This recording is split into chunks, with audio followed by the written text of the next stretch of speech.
이 조직신학 강의를 여러분들이 한 15주 정도 진행을 할 예정입니다. 그래서 15주 정도 진행을 하시게 되면 여러분들께서 성경의 개념이 확 잡히실 거예요. 그리고 성경에서 얘기하고 있는 것들이 이제 많이 보이게 되실 겁니다. 여러분들이 조직신학, 그러니까 조직이라는 것도 좀 낯설잖아요. 근데 조직신학이라는 건 뭐냐면 이런 얘기 하지 않습니까? 신천지가 삼위일체를 가지고 계속 공격을 해요. 뭐라고 공격하냐면 성경에 삼위일체가 있느냐 이렇게 물어본다는 거죠. 성경에 삼위일체라는 단어는 없죠. 그런데 성경을 삼위일체로 이해하지 않으면 이해가 되지 않기 때문에 성경의 각 말씀의 구절들에서 설명하고 있는 말을 꺼내서 그것을 교리로 성립을 시켜 놓는 것이죠. 교리라는 것을 이렇게 보시면 굉장히 편해요. 우리가 이제 여기서 우리나라에서 동해에서 출발해서 태평양을 건너서 이제 신대륙으로 간다 이렇게 보실 때 지도가 없고 나침판이 없이 가는 것은 물론 가실 수도 있죠. 그런데 굉장히 돌아가실 수밖에 없어요. 왜냐하면 지도와 나침판이 없으면 우리는 헤맬 수밖에 없다는 거예요. 근데 교리는 마치 지도와 나침판과 같다는 거예요. 그래서 우리가 교리를 통해서 성경을 보면 쉽게 성경에서 이야기하는 바가 무엇인지를 우리가 쉽게 알 수가 있다는 것이죠. 그래서 우리에게 있어서는 교리를 조직화해서 그것을 아는 것이 필요하다. 그것에 대한 학문이 이제 조직신학이다. 이렇게 여러분들이 보시면 됩니다. 아까도 말씀드렸지만 이제 목사님과 저는 역사신학을 환영합니다. 그래서 보십시오. 제 아주 굉장히 친한 친구 같네요. 제가 기대도 안 했는데 이렇게 와서 감사합니다. 그래서 우리 목사님하고 저는 역사신학을 전공하고 있는데 역사신학과 조직신학은 좀 달라요. 역사신학은 조직신학을 많이 공부하면 어떤 현상이 벌어지냐면요. 대개 이단 사역하시는 목사님들이 다 조직신학의 강자들이시죠. 그러다 보니까 어떤 조직신학 하시는 분들의 그 성향이 나타나냐면 자꾸 정죄하는 습관이 나타나요. 그러니까 조직신학은 딱 뼈예요, 뼈.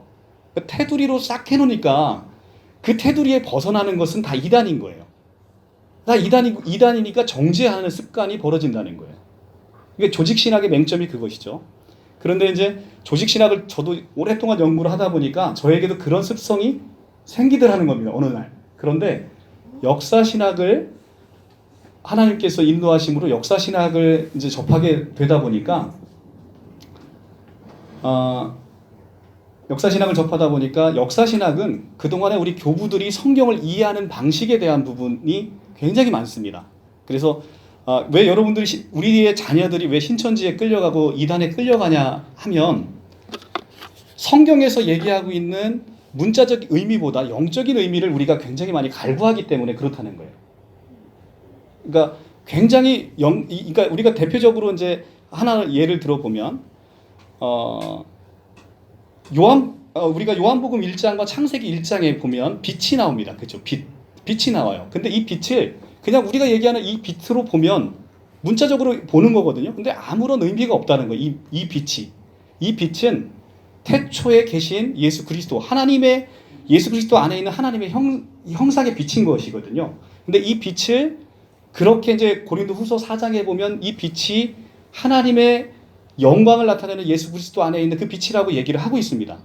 그런데 이런 해석에 대한 부분을 굉장히 목말라 한다는 거예요. 우리 자녀들도 그렇고 우리의 심령이.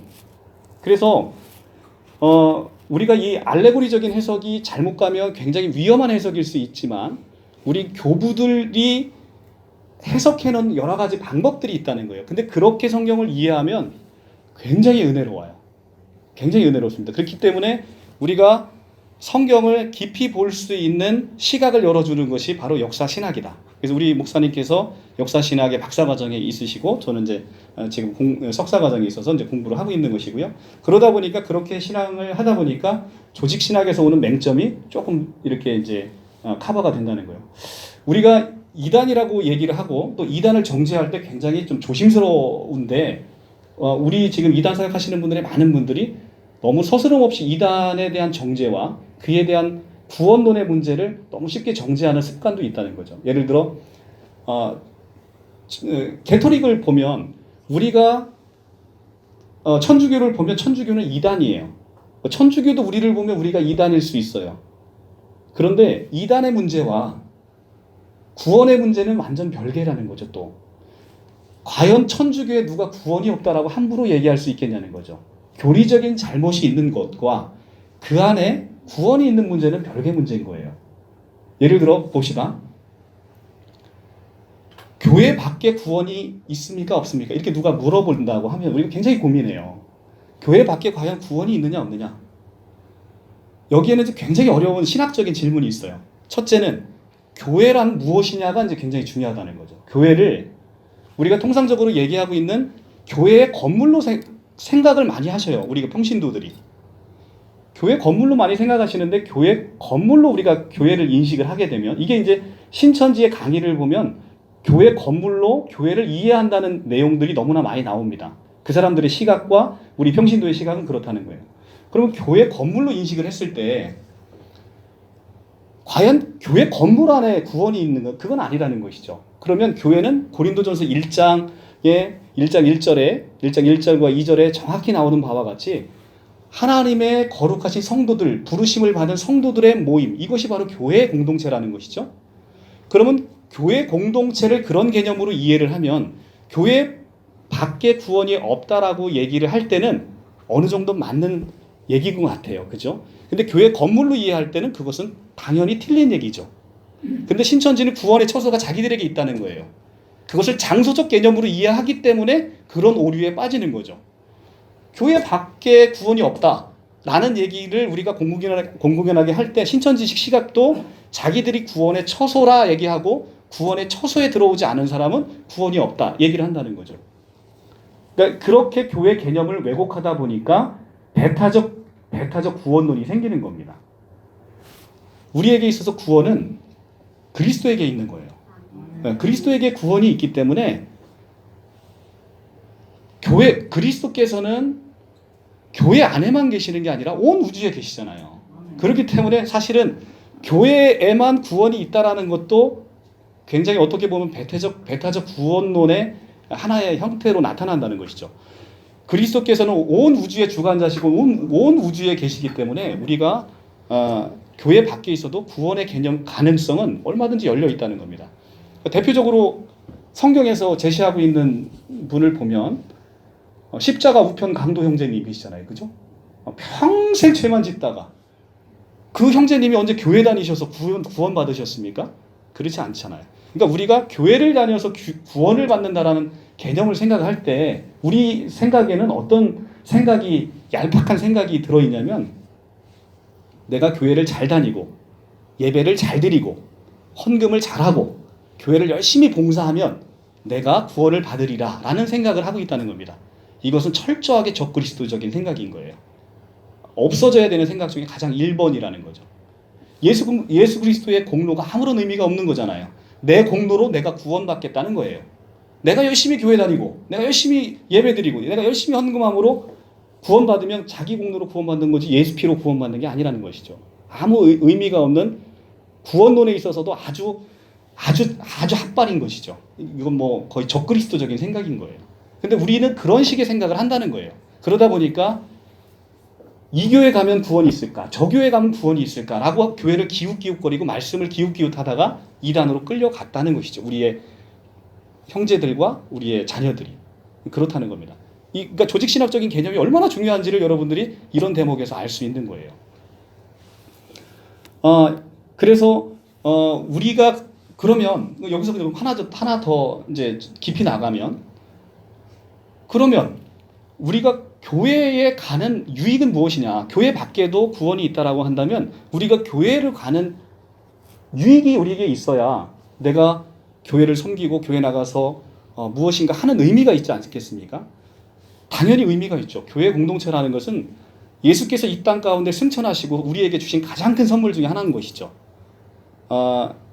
예수께서 나는 포도나무고 너희는 가지라 라고 말씀하실 때 우리 가지가 포도나무에 매달려 있지 않으면 열매를 맺지 못하는 것이죠. 근데 열매를 맺는 게 가지가 열심히 노력해서 열매를 맺는 게 아니라 포도나무이신 그곳에서 수액이 나오고 그곳에서 영양분을 공급받아서 우리가 열매를 맺는 것이잖아요.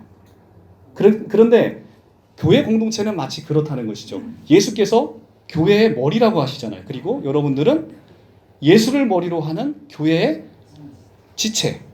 그러니까 우리의 각 부분인 거예요. 어떤 사람은 눈이고 어떤 사람은 발이고 어떤 사람은 귀고 각 교회 지체들인 겁니다. 교회 지체로서 내가 붙어 있을 때 그 안에서 나오는 풍성한 은혜를 우리가 누릴 수 있다는 것이죠. 그래서 우리가 교회 공동체에서의 생활하는 것은 너무 중요하다. 사도 바울이 사울 되기 이전에 제가 좋아하는 성경 구절이고 또 저랑 공부했던 분은 많이 들었던 얘기인데 사도행전 9장 4절에 가면 어떤 말씀이 있냐면 사도 바울이 다메섹 도상으로 갈 때 예수 믿는 자들을 다 잡아 죽이기 위해서 갔습니다. 그래서 다메섹 도상으로 가는 도중에 사울이 부활하신 예수님을 만나요. 그런데 바울에게 놀라운 얘기를 하십니다. 예수님께서 9장 4절에 사울아 사울아 내가 어찌하여 나를 핍박하느냐 이렇게 얘기를 합니다. 근데 사도 바울이 핍박한 건 누구예요? 예수 믿는 사람들인 거예요. 그런데 예수님이 나타나서 뭐라고 얘기하시고 고백하시냐면 내가 어찌하여 나를 핍박하느냐 이렇게 얘기를 합니다. 무슨 얘기예요? 이게 엄청난 영적인 진리가 이 안에 있다는 거예요. 예수 믿는 사람과 예수가 동일시됐다는 겁니다. 얼마나 놀라운 예수님의 복음의 선포인 거예요. 그러면 내가 아프면 누가 아프다는 거예요? 예수님이 아프다는 거예요. 창조주가 아프다는 거예요. 그러니까 내가 고통 가운데 있으면 그분이 함께 고통 가운데 있다는 겁니다. 이것이 놀라운 복음의 신비인 거죠. 그러니까 이렇게 성경에 있어서 교회 공동체라는 것은 굉장히 아름다운 것이고 그 안에 복음의 깊은 진리가 들어있고 우리가 그를 통해서 계속해서 영적인 양식을 공급받을 수 있는 놀라움이 있다는 겁니다. 자, 그래서 우리는 이 조직신학적인 개념으로 여러분들을 계속해서 이제 가르칠 것인데 저런 이제 오랫동안 같이 성경 말씀하신 분들 여러 번 그래서 좀 귀가 따가우실지도 모르지만 그래도 들으면 들을수록 은혜가 되는 말씀들을 계속 할 테니까 한번 들어보세요. 오늘 이제 처음 오신 분도 있으셔서 우리 교회가 지금 여기 교회 이름이 뭐죠? 생명 안으로 교회죠, 그죠? 생명 안으로 교회. 생명 안으로 교회. 그러면 여기 오셔서 간판을 보셨는지 모르겠습니다만 생명 안으로 교회에서 가로 열고 이렇게 써 있는 걸 보셨을 거예요, 그죠? 이제 헬라어 단어 조에라는 단어입니다. 성경에서 400번 가까이 나온다는 이 조에라는 이 놀라운 단어. 여러분들 이 놀라운 단어가 그냥 들으면 이해 절대 안 갑니다. 이것이 얼마나 놀라운 단어인지가 그냥 들으면 이해 안 가요. 그래서 제가 여러분들을 위해서 정말 놀라운 책 하나를 소개를 드리죠. C.S. 루이스라는 20세기 최고의 기독교 변증가라는 순전한 기독교에 나오는 책. 이게 C.S. 루이스는 여러분들이 잘 아시는 분이에요. 나니아 연대기 들어보셨죠? 나니아 연대기의 저자이십니다. 20세기 최고의 영성가이며 소설가인 C.S. 루이스. C.S. 루이스의 248쪽에 보면 어떤 얘기가 나오냐면요. 이 영생이라는 단어에 대해서 어떻게 놀라움을 얘기하는지 여러분들 잘 보세요. 자, 여러분들은 다 생명이 있어요. 다 생명이 있습니다. 그 생명은 그런데 이 단어를 쓰지 않아요. 이 단어를 쓰지 않고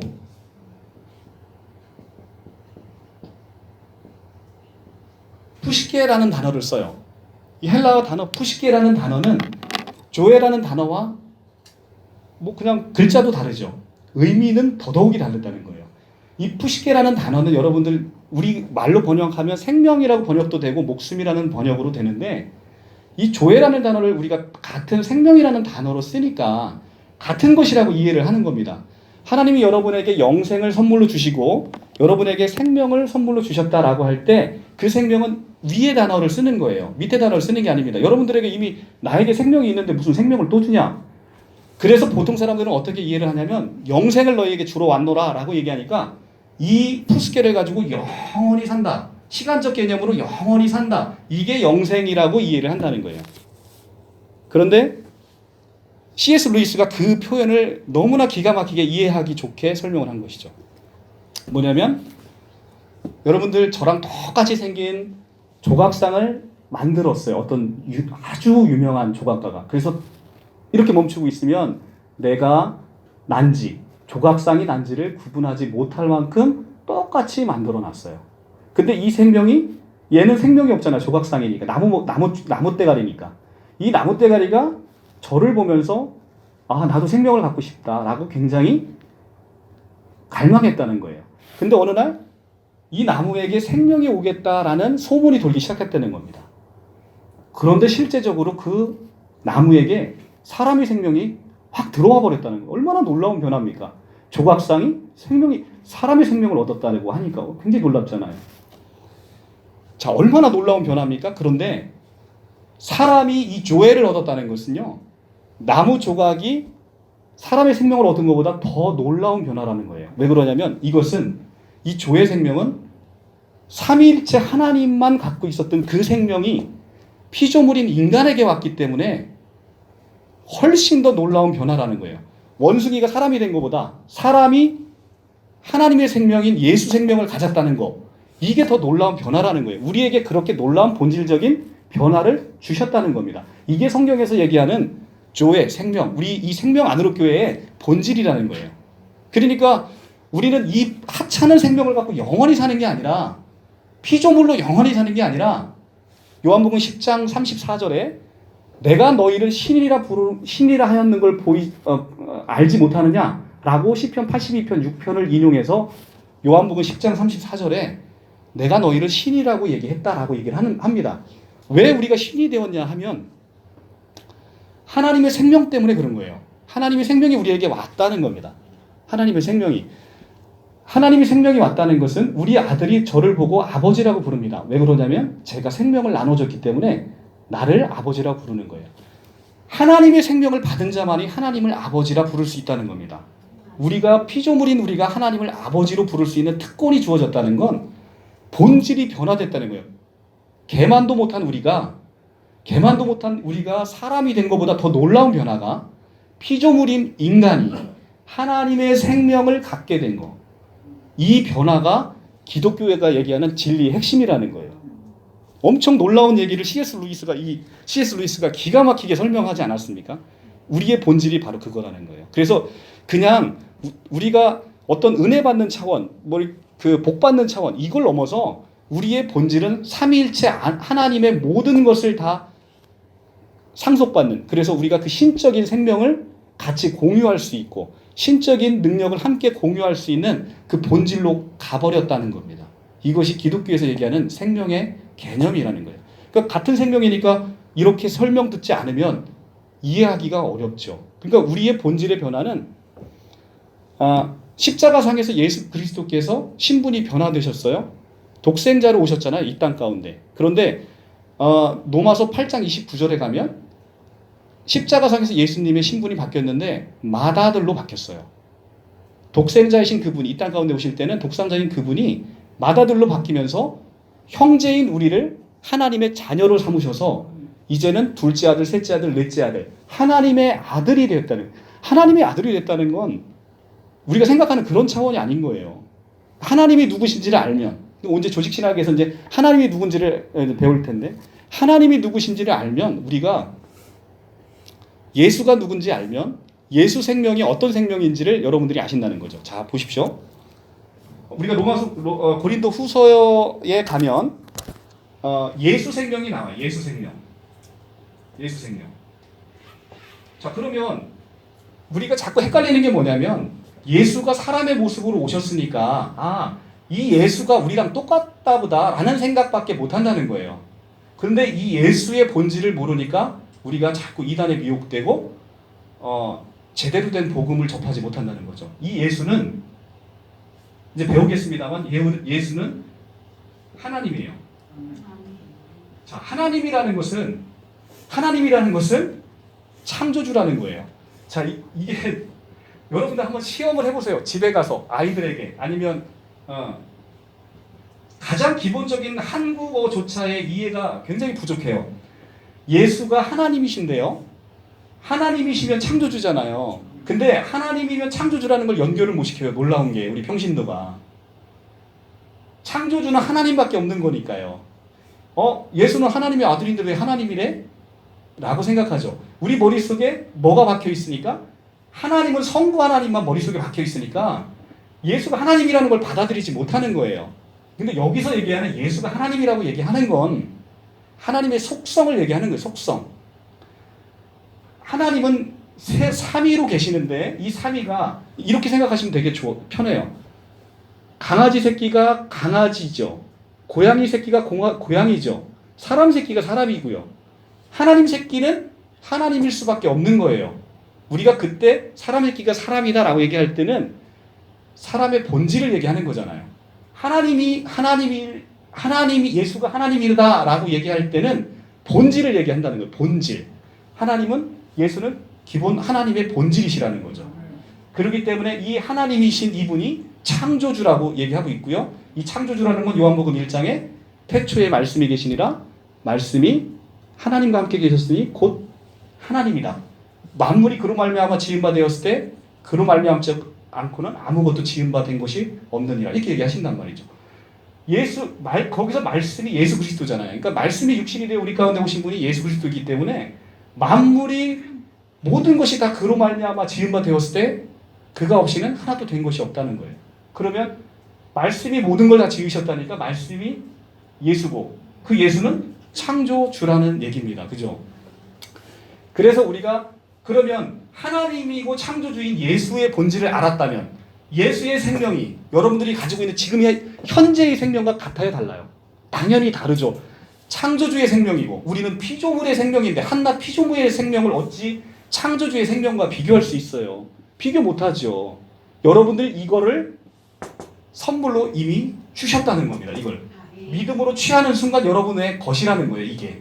근데 이 생명 안에는 꺼지지 않는 생명이 있는 것이고요. 꺼지지 않는 생명. 그리고 온 우주를 다 가진 생명이 이 안에 있다는 겁니다. 그러니까 여러분들은 온 우주를 이 생명을 가짐으로 다 갖게 된다는 이게 바로 그래서 로마서 8장 17절에 여러분들이 하나님의 상속자가 됐다는 겁니다. 하나님의 상속자가 이 예수 생명을 가짐으로.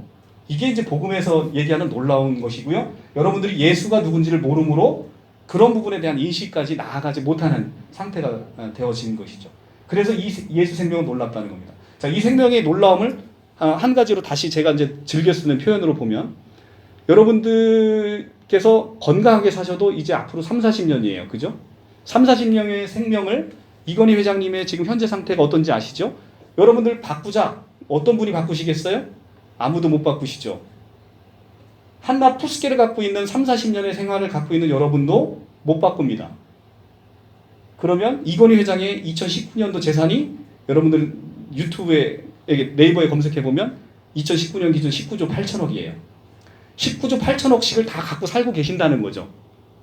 그런데 생명의 고귀함을 느끼지 못하며 살면 누군가는 다 가지고 있는데 어떤 사람은 19조 8천억 이상 최소 그 정도 되는 금액을 가지고 사는데 느끼지 못한다는 거죠.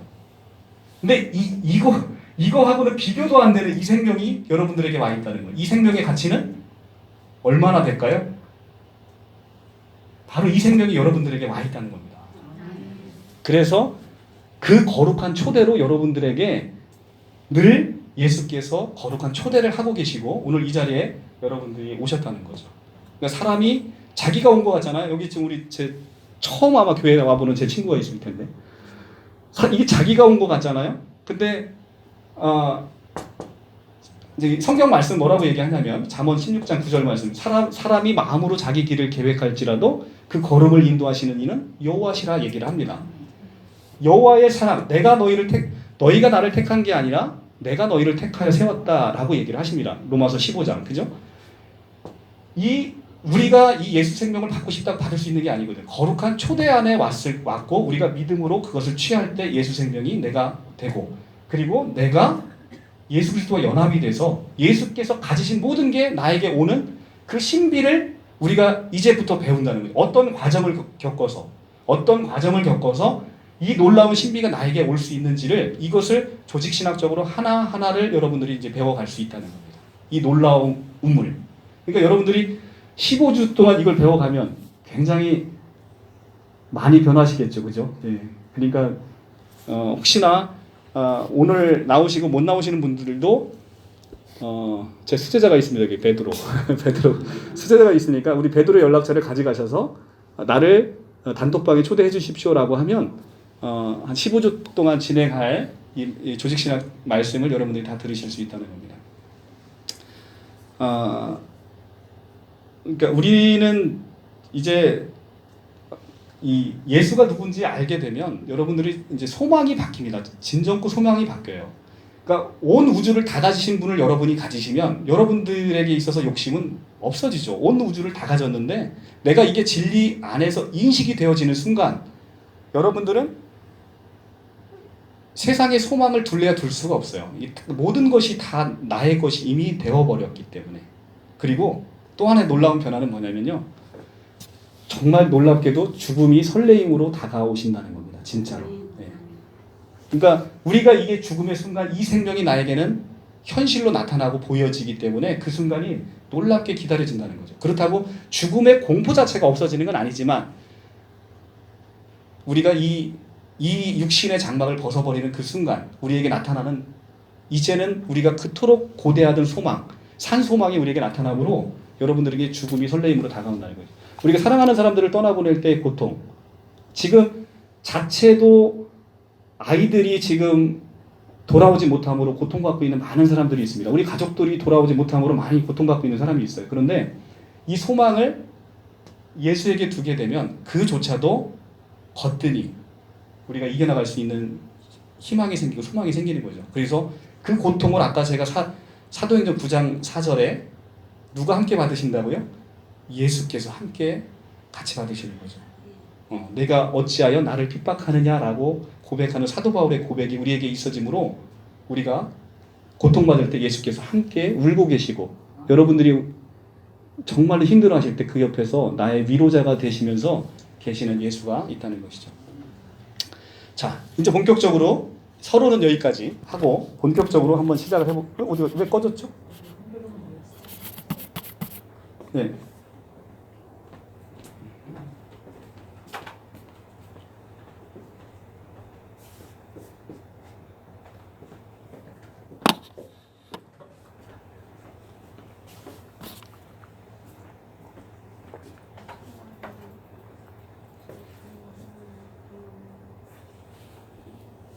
자, 한 20분가량만 더 하고 이제 잠깐 10분 정도 브레이크 갖고 또 나머지 부분 한번 이어서 하겠습니다. 우리가 이제 왜 근데 이게 이제 복음이 놀랍다 보니까요. 복음이 너무 놀랍다 보니까 자꾸 뭐가 생기냐면 짝퉁이 생겨요. 짝퉁이. 그런데 짝퉁은 여러분 진리가 아닌 곳에서는 그러니까 좋은 게 아닌 것은 짝퉁이 안 생겨요. 루이비통이나 샤넬백이 짝퉁이 많이 생기죠. 왜 짝퉁이 많이 생겨요? 좋으니까. 뭐 몇천 원짜리 백이 짝퉁이 생기는 거 봤습니까? 안 생기죠. 좋은 것에 짝퉁이 생기게 마련이죠. 그죠? 근데 이 복음이 너무 놀랍다 보니까 짝퉁이 많이 생겨요. 자, 그러면 우리가 그럼 성경이 무엇인지를 여러분들이 아셔야 되는데 우리가 이거 하나도 안 지워지네요. 근데 우리가 첫째는 하나님이 누군지를 우리가 인식하기가 참 어렵잖아요. 눈에 보이지 않으니까. 그러면 우리가 어떻게 하나님을 알 수 있느냐?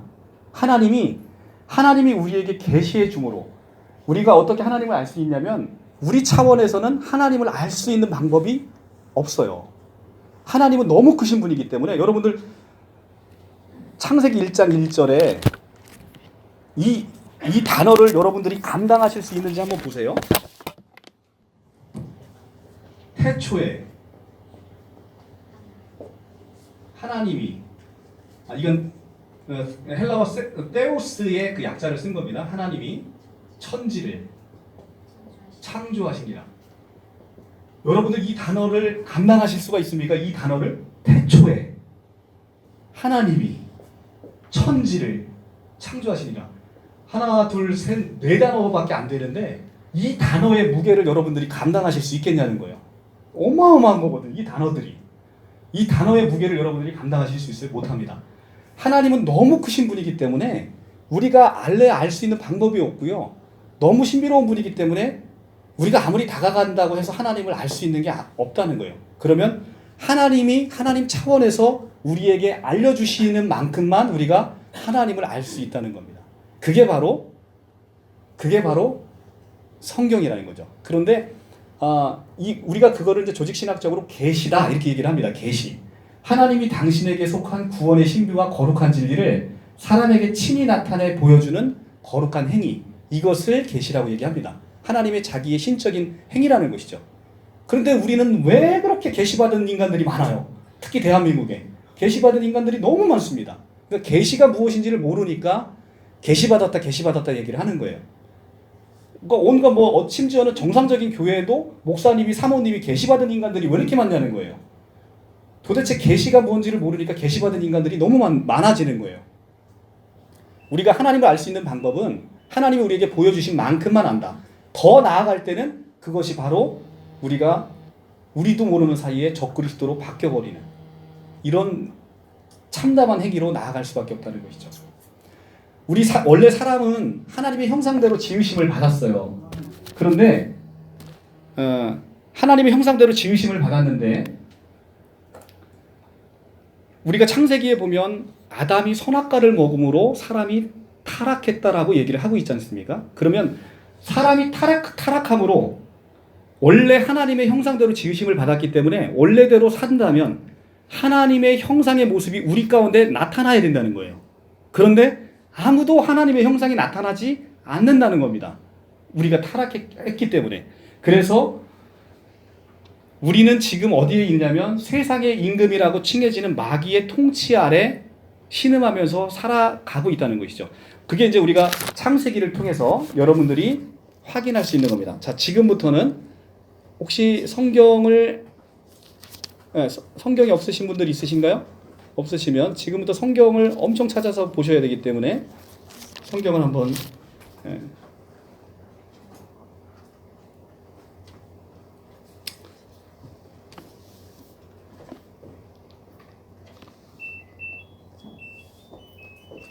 자, 창세기 여러분들이 이제 제가 아까 말씀드렸지만 여러분들이 다 아는 내용이지만 성경을 하나하나 짚어가면서 보시면 굉장히 은혜가 클 거예요. 이게 바로 신천지식 교육 방법인데 굉장히 교육 방법으로서는 탁월한 것 같아요. 자, 2장 16절, 창세기 2장 16절, 창세기 구약 3페이지 보시면 여호와 하나님이 그 사람에게 명하여 이르시되 동산 각종 나무의 열매를 내가 임의로 먹되 선악을 알게 하는 나무의 열매를 먹지 말라. 내가 먹는 날에는 반드시 죽으리라 하시니라.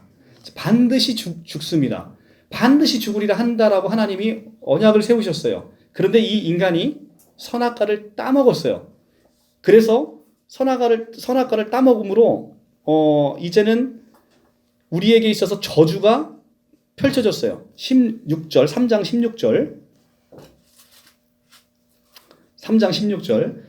또 여자에게 이르시되 내가 내게 임신하는 고통을 크게 더하리니 내가 수고하고 자식을 낳을 것이며 너는 남편을 원하고 남편은 너를 다스릴 것이라 하시고 17절 아담에게 이르시되 내가 내 아내의 말을 듣고 내가 내게 먹지 말라 한 나무의 열매를 먹은즉 땅은 너로 말미암아 저주를 받고 너는 내 평생에 수고하여 그 소산을 먹으리라. 18절 땅이 내게 가시덤불과 엉겅퀴를 낼 것이라 내가 먹을 것은 밭의 채소인지 이렇게 되어 있습니다. 자, 우리는 하나님의 형상으로 지음받았는데 선악과를 먹음으로 이렇게 타락을 했죠. 그래서 하나님의 형상이 더 이상 우리 가운데는 나타날 수 없다는 거죠. 우리 스스로의 힘으로는 아무것도 선한 것이 나올 수 없다는 겁니다. 아닌데 나는 내가 좋은 일도 많이 하고 착한 일도 많이 하고 나는 선한 일이 나오는데 이렇게 생각하실 수도 있습니다. 그런데 믿음으로 하지 않는 모든 것들이 다 죄라는 겁니다. 그러니까 여러분들은 이제 성경에서 또 여러분들이 정말 중하게 구분하셔야 될 개념이 있는데 그게 바로 행위와 행함의 차이인 거예요. 여러분들께서 똑같은 행위를 하십니다. 예를 들어 오셔서 오늘 멀리서도 오셨습니다. 멀리서 지금 서울서도 오시고 이 자리를 축복해 주기 위해서 오셨는데 내가 은혜를 받고 하나님의 은혜에 감사해서 이 모든 일들이 되어지는 것들, 이것을 우리는 행함이라고 부릅니다. 그런데 똑같은 행위를 했어요. 그런데 내가 오늘 천안 가서 하나님의 말씀을 듣고 예배를 잘 드렸으니까 내가 하나님이 큰 상을 나게 주시겠지라고 생각을 합니다. 나의 공로를 쌓아가는 것이죠. 이것이 바로 행위라는 거예요. 똑같은 행위인데 어떤 사람에게 있어서는 그게 행위로 다가오고 어떤 사람에게 있어서는 행함으로 다가온다는 것이죠. 행함은 내가 그리스도의 은혜를 누림으로 내 안에서 믿음의 행위의 발열로서 나타나는 것. 이것을 우리가 행함이라고 얘기를 합니다.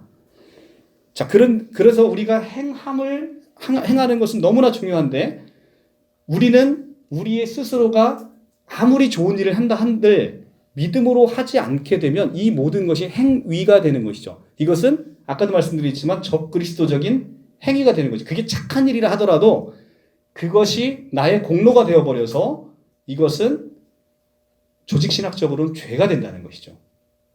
나는 열심히 사람을 도왔는데 결국은 그 도운 것이 나의 개인적인 이득과 목적을 위한 것이 되어버리기 때문에 그것은 죄가 된다는 겁니다.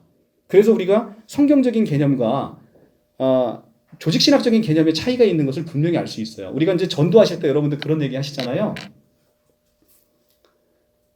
야, 너 예수 믿어. 예수 믿으면 구원받는데, 너 예수 믿으면 너 천국 간대. 이렇게 얘기를 하실 때 보통 사람들 이제 안 믿는 사람들이 어떤 말을 하시냐면, 야, 그러면 조두순 그 살인마가 예수 믿으면 구원받아?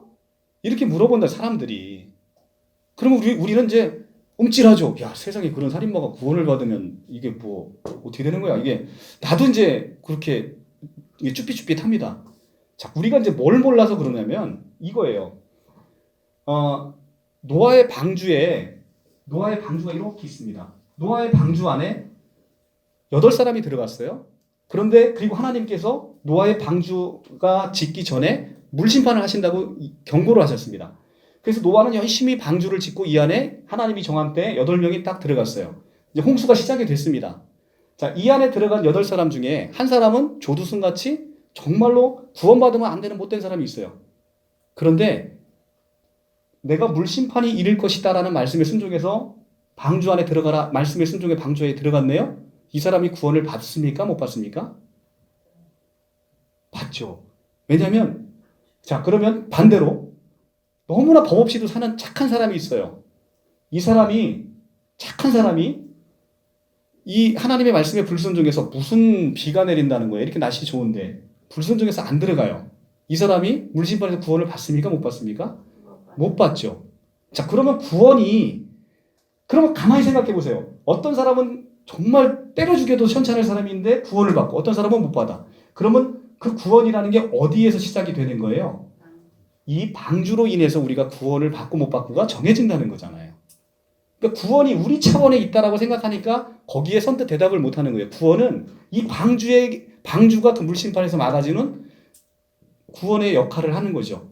근데 참방주로 오신 분이 누구예요? 예수 그리스도. 자, 출애굽 사건을 비교해 봅시다. 출애굽 때 좌우문설주와 인방에 피를 바르래요. 좌우문설주와 인방에 피를 바른 자는 첫 장자의 심판에서 벗어난답니다. 어떤 사람은 순종해서 그 일을 했어요. 근데 그 사람은 너무나 죄악 많은 사람이에요. 구원받으면 안 되는 사람이야. 그런데 양의 피를 발라서 그 안에 들어가 있었어요. 이 사람은 구원을 받을까요? 못 받을까요? 구원받죠. 그런데 어떤 법 없이도 살 사람이 양의 피를 안 발랐습니다. 그 사람이 구원 받아요? 못 받아요? 못 받죠. 근데 구원이 그러면 어디에 있는 거예요? 그 양의 피에 있다는 겁니다. 자, 이 방주와 출애굽 때의 어린 양의 피는 오실 예수 그리스도의 모형이라는 거예요. 예수 그리스도가 이 땅 가운데 오셨어요. 여러분들이 예수 그리스도가 아니라는 방주 안에 예수 그리스도의 피 바름 안에 들어가지 않으면 구원을 못 받는다는 거예요. 그걸 보여주고 있는 겁니다. 우리의 어떠함 때문에 구원에 이른다는 게 아닌 거예요. 이것이 바로 우리가 개혁주의 신학에서 얘기하고 있는 구원론의 핵심인 거예요. 그러니까 여러분들 자꾸 우리 차원에서 그 구원을 찾아내려고 하니까 이 구원이 보이지 않는 것이죠. 이제 구원은 우리 차원에 있지 않다는 겁니다. 그런데 이 말만 맺고 잠깐 쉬었다 하겠습니다. 자, 우리 차원에서 이제는 하나님께서 우리가 범죄함으로 이제는 더 이상 하나님의 형상이 나타나지 않는다는 겁니다. 그러면 우리에게는 소망이 없다는 거예요. 그래서 성경의 가장 큰 메시지는 뭐냐면 여러분들은 아까 목사님 말씀하신 대로 죄인이기 때문에 여러분 스스로는 아무것도 할 수 없다는 게 바로 복음의 선포인 거예요. 그러면 나는 무엇 해야 되느냐? 참 소망을 찾아야 된다는 거예요. 참 소망. 그것이 바로 예수 그리스도라는 거예요. 참 소망을 찾는 바로 그것이 예수 그리스도라는 거죠. 그러니까 우리는 자꾸 우리의 생각대로 우리가 구원을 받으려고 생각을 합니다. 아마 이제 처음 온 우리 친구가 아마 그런 생각을 할 거예요. 나 착한 일 많고 좋은 일 많이 하니까 난 죽으면 구원받을 거야. 자기가 정한 룰에 따라서 구원 여부를 결정해요. 그런데 자, 저는 40패스 한 사람이에요. 제가 40회 사는 사람이 공인중개사 시험 준비를 하면서 나는 공부 열심히 했으니까 나는 시험 붙을 거야. 이렇게 생각하면 내가 사시 붙어요, 못 붙어요? 못 붙죠. 과목이 다르잖아, 과목이. 내가 사시 공부를 해야 사시를 붙을 수 있잖아요. 하나님이 정한 방법대로 가야 내가 가르칠 수 있잖아요. 그래서 우리는 조직신학적인 개념에서 자꾸 무엇을 헷갈리냐면 믿음을 신념하고 헷갈리는 거예요. 신념은 내가 정해놓은 구원의 룰, 이대로 가면 내가 구원을 받겠다라고 하는 것을 우리는 신념이라 부르지요. 그걸 믿음이라 부르지 않는다는 거예요. 그럼 믿음은 무엇이냐? 하나님이 우리를 구원해 주시기 위해서 정하신 약속, 그것을 믿는 걸 믿음이라 한다는 것이죠. 우리는 우리 안에 하나님을 스스로 만들어 놓는다는 거예요. 우리 하나님은 이럴 거야. 우리 하나님은 이렇게 구원을 주실 거야. 라고 스스로 우리가 만들어 놓는다는 거예요. 그러고 나서 내가 그걸 믿는다라고 얘기합니다. 이것은 신념인 거예요. 신념. 자기가 스스로 원하는 것을 이것이 믿음이라고 생각하는 것. 이것은 신념에 지나지 않죠. 그런데 우리에게 필요한 건 믿음이 필요한, 하나님이 주신 약속에 대한 믿음. 그러면 우리가 해야 될 일은 뭐예요? 하나님이 우리에게 어떤 약속을 주셨는지 그것을 성경에서 찾아내는 것. 그래서 우리가 말씀을 배워야 된다는 것이죠. 말씀을 이제 일부 예배의 말씀은 이 말씀으로 맡겠습니다. 자, 하나님께서 우리에게 이제 저주를 선악과를 먹은 아담에게 있어서 저주를 주셨습니다. 그런데 창세기 지금 피셨죠? 3장 15절 보겠습니다. 3장 15절에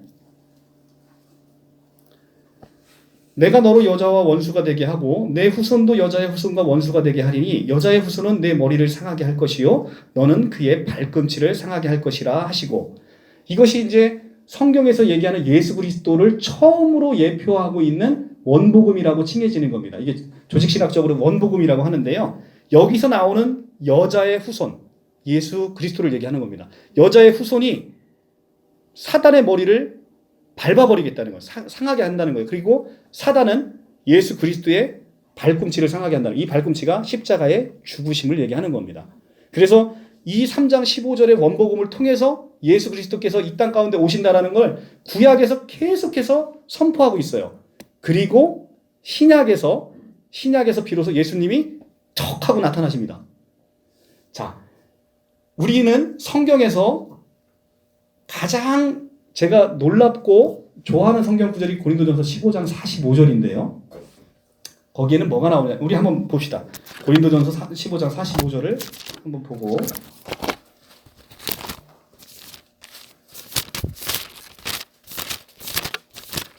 고린도전서 15장 45절, 제가 갖고 있는 성경으로 신약 284쪽.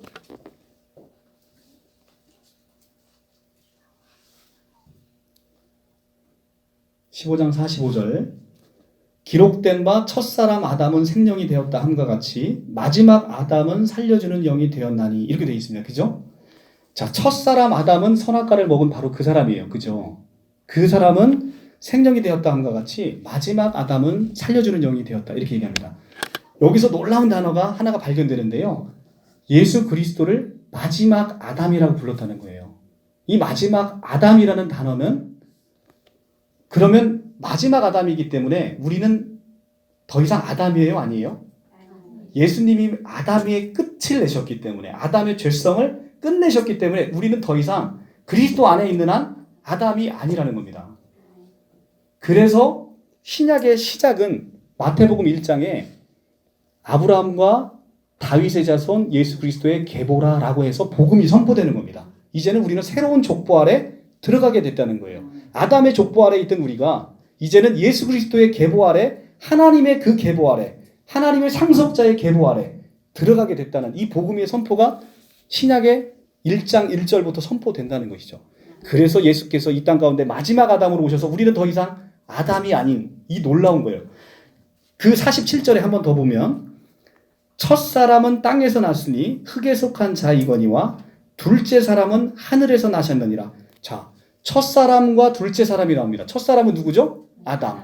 둘째 사람은 예수 그리스도. 이게 놀라운 성경의 비밀이에요. 성경은 딱 두 사람만 본다는 거예요.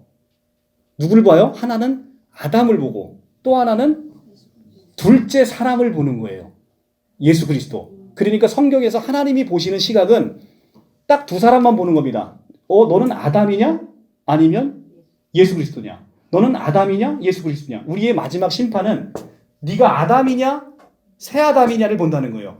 아담이면 지옥불에 가는 것이고 새 아담이면 우리가 그리스도와 함께 천년왕국에서 왕같은 제사장의 지위로 살아간다는 겁니다. 이 놀라움에 선포인 거죠. 성경은 딱 두 사람을 보는 거예요. 내가 어디에 속할지는 It's up to you. 이게 우리에게 달려있다. 우리의 믿음의 문제라는 거죠. 그래서 우리가 아담이 되든 아니면 새 아담이 되든 딱 두 사람으로만 나뉘어 있다는 겁니다. 자, 여기까지 하고 잠깐 10분 쉬었다가 나머지 마무리 짓겠습니다. 계속 이어서 한번 해보겠습니다. 그러면 이제 우리가 이제 계시라는 것이 이제 아까 서두에 말씀을 드렸어요, 그죠? 계시가 무엇인지. 그런데 성경에서 얘기하는 계시의 절정이 바로 성육신하신 예수 그리스도라고 얘기를 하고 있는 겁니다. 예수 그리스도는 계시의 주체고 계시의 내용이고 계시의 완성자이신 거예요. 그래서 우리는 이 예수 그리스도를 하나님께서 이 계시라고 얘기할 때는 숨겨져 있던 것이 드러나는 거잖아요. 하나님께서 숨기시고 드러내신 것의 가장 결정판이 예수 그리스도인데 이것을 그래서 우리는 비밀이라고 얘기를 합니다. 하나님의 비밀. 하나님의 비밀이 드러나는 거예요. 그게 바로 계시라는 거예요. 신천지가 얘기하는 계시받았다라고 하는 그 계시가 아니고 하나님의 숨겨졌던 그 비밀, 우리의 구원의 경륜, 이것에 대한 결정판이 바로 예수 그리스도라는 거죠. 자, 우리가 성경을 한번 보겠습니다.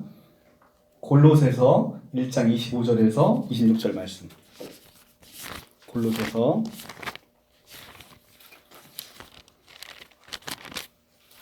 1장 26절에서 26절 말씀 325쪽 25절부터 내가 교회의 일꾼 된 것은 하나님이 너희를 위하여 내게 주신 직분에 따라 하나님의 말씀을 이루려 함이니라. 이 비밀은 만세와 만대로부터 감추어졌던 것인데 이제는 그의 성도들에게 나타났고 하나님이 그들로 하여금 이 비밀의 영광이 이방인 가운데 얼마나 풍성한지를 알게 하려 하심이라. 이 비밀은 너희 안에 계신 그리스도니 곧 영광의 소망이니라. 자, 비밀이 뭐래요? 예수 그리스도 영광의 소망이라는 거예요. 이게 바로 하나님의 비밀이라는 겁니다. 자, 2장 2절. 이는 그들로 마음의 위안을 받고 사랑 안에서 연합하여 확실한 이해의 모든 풍성함과 하나님의 비밀인 그리스도를 깨닫게 하려 함이니 그 안에는 지혜와 지식의 모든 보화가 감추어져 있느니라.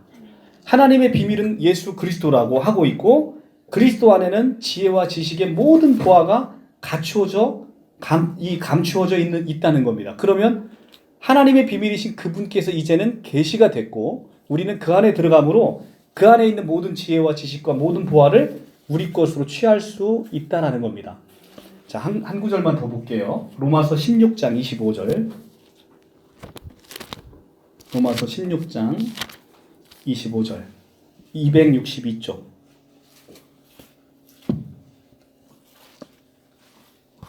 262쪽.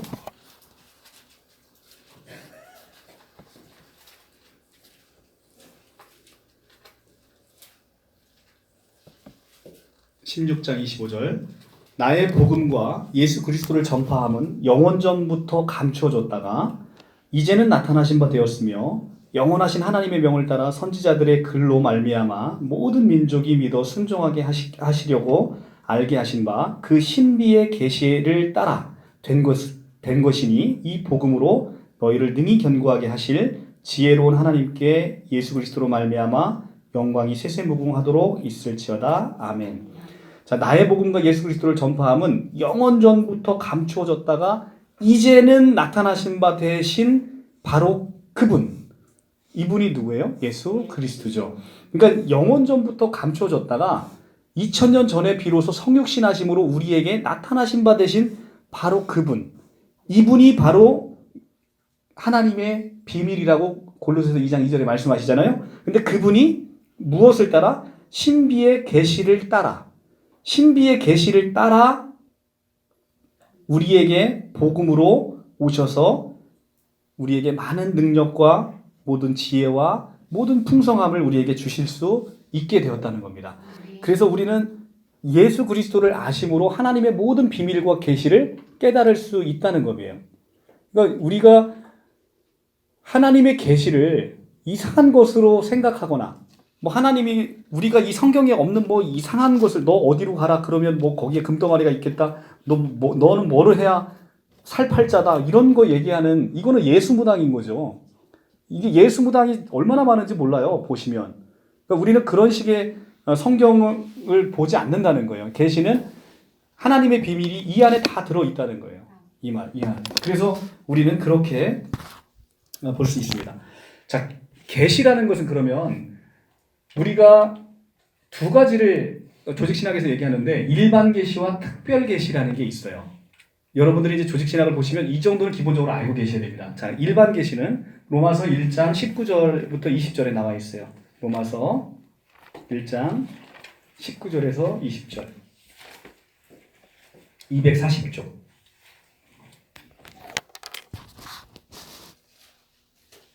240쪽 1장 19절. 이는 하나님을 알만한 것이 그들 속에 보임이라. 하나님께서 이를 그들에게 보이셨느니라.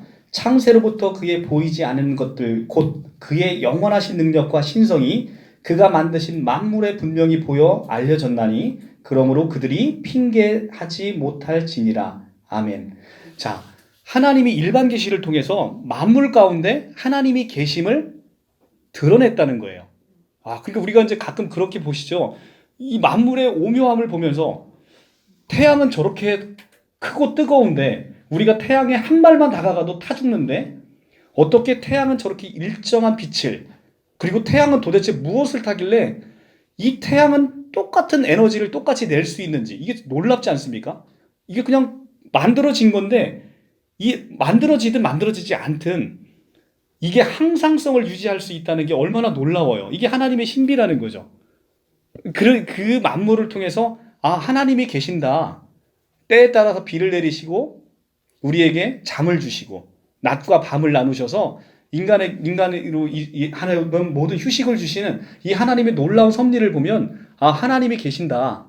그러면 악인들이 나중에 최후의 심판을 받을 때 뭐라고 반항하냐면 나는 하나님이 계신지를 몰랐는데요? 라고 핑계대지 못하도록 만물 가운데 하나님의 신성을 심어놨다는 거예요.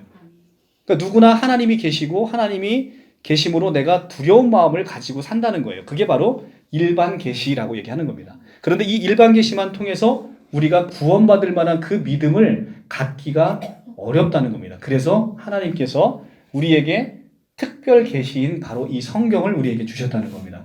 그런데 이 성경은 단지 어떤 성경의 저자들로 하여금 받아쓰기를 하게 만들어 놓은 게 아니라 그 저자들의 모든 기질과 은사와 재능을 이용해서 성경이 기재되도록 했다는 거예요. 그래서 이것을 조직신학적인 개념으로 단순히 기계적인 영감이 아니라 유기적 영감이라고 이제 그 단어를 쓰고 있습니다. 베드로서 1장 21절의 말씀, 예언은 언제든지 사람의 뜻으로 낸 것이 아니요 오직 성령의 감동하심을 받은 사람들이 하나님께 받아 말한 것이라. 언제든지 사람의 뜻으로 낸 게 아니라 오직 성령의 감동하심으로 받은 그 사람들이 하나님께서 받아서 그분의 모든 기질과 재능을 활용해서 우리에게 성경의 말씀으로 주셨다는 거죠. 이게 바로 특별 계시라는 겁니다. 자, 그래서 성경이라는 것은 그럼 특별 계시인 성경을 조금 더 깊이 볼 필요가 있는데요. 우리가 그럼 성경이 뭐냐? 이 성경은 1500년에 걸쳐서 40여 명의 저자들이 저술을 했어요. 그러면 시대도 달라. 그리고 환경도 달라. 그런데 놀랍게도 통일성을 가지고 있다는 겁니다. 그 통일성은 바로 예수 그리스도로 하나로 집결되는 통일성을 얘기하고 있는 거예요. 놀라운 통일성을 갖고 있어요. 디모데후서 3장 16절 모든 성경은 하나님의 감동으로 기록된 것으로 모든 성경은 그냥 기록된 게 아니라 하나님의 감동으로 기록됐답니다. 교훈과 책망과 바르게 함과 의로 교육하기 유익하니 라고 되어 있죠. 자, 그리고 우리가 구약에서 하나님이 말씀하시기를 또는 하나님이 가라사대라는 표현이 3808번이 나온답니다. 그런데 이것은 성경 스스로가 이게 하나님의 말씀임을 선포하고 있다는 거예요.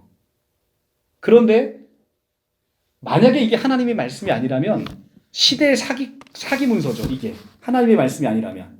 그래서 이거는 비록 두 가지 중에 하나일 거예요. 하나님의 말씀이거나 아니면 시대의 사기 문서이거나. 그런데 성경을 가지고 누가 감히 함부로 이 시대의 사기 문서라고 얘기하는 사람은 없지요. 하나님의 감동으로 되어졌다는 겁니다. 신명기 6장 1절 이는 곧 너희 하나님 여호와께서 너희에게 가르치라고 명하신 명령과 규례와 법도라. 그러니까 성경 스스로가 이것이 하나님의 말씀임을 선포하고 있는 겁니다. 시편 119편 160편 주의 말씀의 강령은 진리이오니 주의 의로운 모든 규례들은 영원하리다 라고 얘기합니다. 자, 우리가 이제 그러면 성경은 놀라운 하나님의 말씀인데 이 말씀에 있어서 가장 중요한 것이 바로 요한복음 1장에 요한복음은 복음서 중에서도 가장 놀라운 영적인 신비의 언어로 쓰여졌습니다. 그래서 요한복음은요. 영의 사람들이 깊이 묵상하지 않으면 이것의 깊은 의미를 깨닫기가 상당히 어려운 복음서 중에 하나예요. 자, 우리가 요한복음 1장을 보면서 한번 은혜를 나눠보도록 하겠습니다. 이게 하나님의 말씀이 무엇인지 그리고 성경이란 과연 무엇인지가 아주 집적돼 있어요. 요한복음 1장에. 요한복음 1장 신약 142쪽 태초에 말씀이 계시니라 이 말씀이 하나님과 함께 계셨으니 이 말씀은 곧 하나님이시라. 자, 말씀이 하나님이시래요. 말씀이 우리가 말씀을 로고스라고 얘기합니다. 말씀이 로고스가 하나님이래요. 자, 그가 태초에 하나님과 함께 계셨고 여기서 1장 2절에서 나오는 그가는 말씀입니다. 말씀이 하나님이라는데 또 2장에 가서는 뭐라고 얘기하냐면 말씀이 하나님과 함께 계셨대요. 그러면 1장 1절 끝에 있는 하나님과 1장 2절에 있는 하나님은 다른 하나님임을 우리가 알 수 있죠. 자, 이제 삼위일체가 하나씩 나타나는 거예요. 1장 1절에 하나님이라는 단어와 1장 2절에 하나님이라는 단어가 다르시면 여러분들 느끼시나요? 네. 1장 2절에 있는 그가가 하나님이신데 그분은 말씀이고요. 그분이 하나님과 함께 계셨대. 이때 하나님은 성부 하나님을 얘기하시는 거죠. 자, 만물이 그로 말미암아 지은 바 되었을 때 지은 것이 하나도 그가 없이는 된 것이 없느니라. 만물이 그로 말미암아 될 때 그 그가 여기서는 말씀이에요. 말씀. 그러니까 만물이 예수 그리스도로 말미암아 다 지어졌다는 겁니다. 그러니까 예수가 누구라는 거예요? 창조주. 그렇게 신천지가 고백하지 못하는 창조주라는 거예요. 예수 그리스도가. 그 안에는 생명이 있었으니 여기서 생명은 아까 제가 배웠죠? 조에. 이게 우리가 생각하는 그 생명이 아니고요. 하나님의 생명. 그 안에는 생명이 있었으니 이 생명은 사람들의 빛이라. 자, 사람들의 빛인 거예요. 예수 그리스도는. 그래서 태초에 하나님께서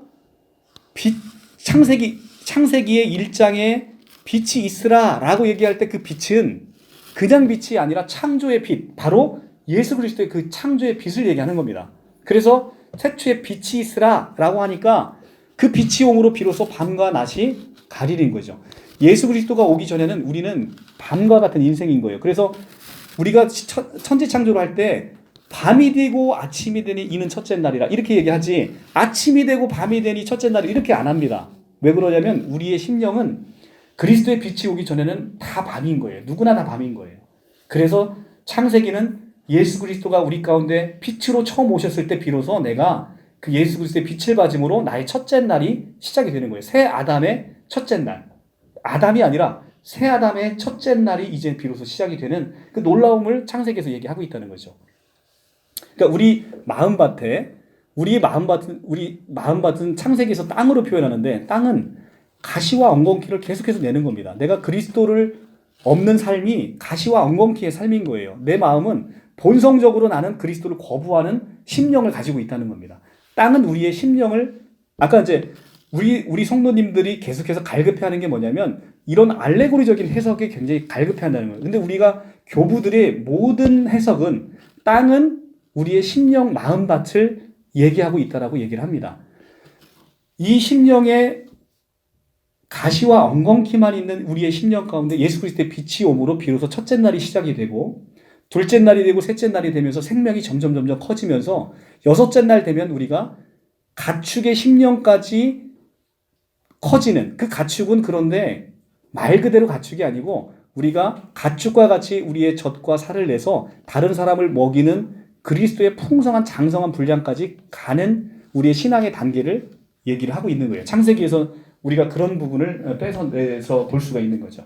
자, 로고스인 예수 그리스도께서 생명으로 오셨고 생명이 빛으로 오셨으며 나는 길이요 진리요 생명이라 하신 길로 오셨고 그 다음에 알레테이아 내가 참 진리 헬라어 단어 알레테이아라는 진리로 이 땅 가운데 오신 거예요. 그러니까 참 진리는 예수 그리스도를 얘기하고 있는 것이죠. 자, 그래서 하나님의 자기 계시의 절정이 말씀이라고 얘기를 하고 있고 이 말씀 안으로 여러분들을 오늘 거룩하게 초대하셨고 이 초대 가운데 여러분들은 응하셨다는 거죠. 이것이 바로 하나님의 은혜라는 거죠. 잠언 19장 9절 아까 말씀하셨죠. 사람이 마음으로 자기 길을 계획할지라도 그 걸음을 인도하시는 분은 여호와시라 이렇게 얘기를 하고 있죠.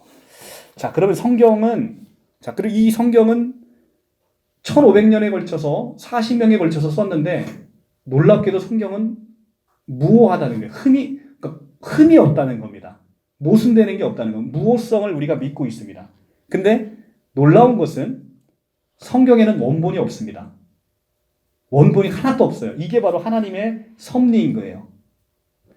이게 이제 조직신학자들이 얘기하는데 하나님이 원본을 우리에게 주시지 않은 것은 이 성경 자체가 우리에게 우상이 될 수 있다는 거예요. 예수 그리스도는 영이십니다. 하나님은 영이신 거예요. 예수 그리스도는 영이 육 가운데 성육신하신 것이죠. 성경에 원본이 있다면 우리는 그것을 신주다시 모시듯이 할 겁니다. 그래서 성경은 원본이 없다는 거예요. 그런데 놀라운 건 원본이 없는 이 성경이 사본이 무려 5,500개가 있어요. 그래서 초기 마소라 사본부터 최근에 발견된 1947년에 쿰란 동군에서 발견된 사해 사본까지 사본만 해도 무려 5,500개. 그리고 18,000개의 번역 사본이 존재를 해서 모든 사본을 합치면 무려 25,000개의 사본이 존재를 합니다. 그렇기 때문에 사본이 많다는 건 우리가 이제 이렇게 생각해 보시면 됩니다.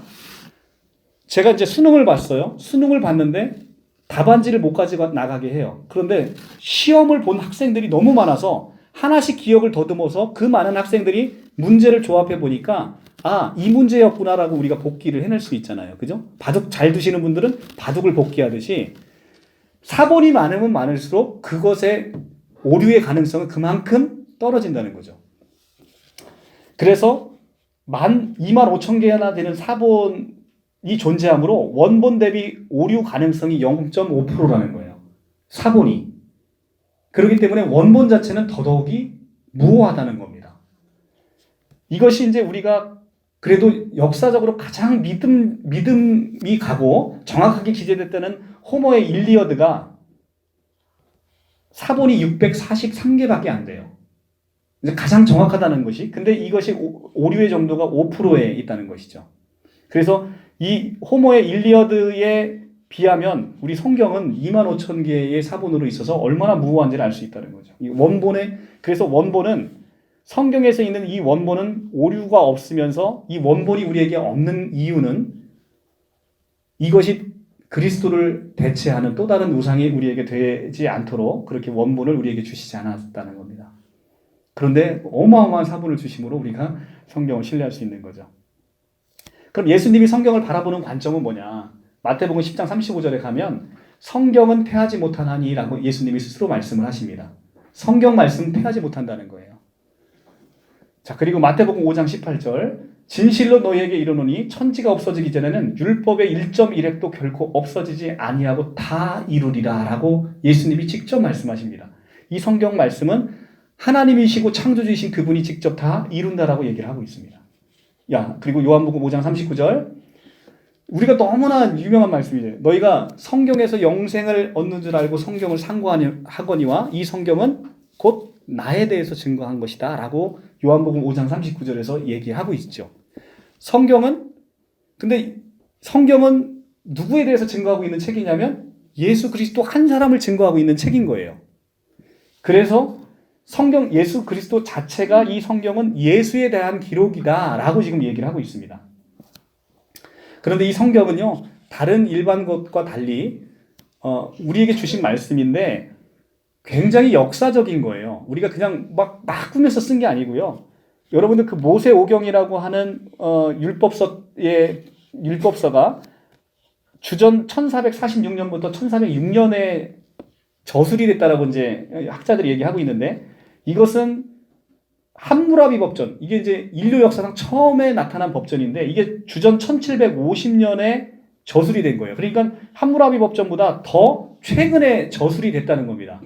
그런데 우리가 함무라비 법전이 과연 이게 이제 정확한 그때 당시의 시대상을 반영하지 못했다라고 생각하는 사람은 없어요. 그런데 성경은 이게 역사서다라는 기본적인 얘기를 하면 반감을 갖고 계시는 분들이 있다는 거죠.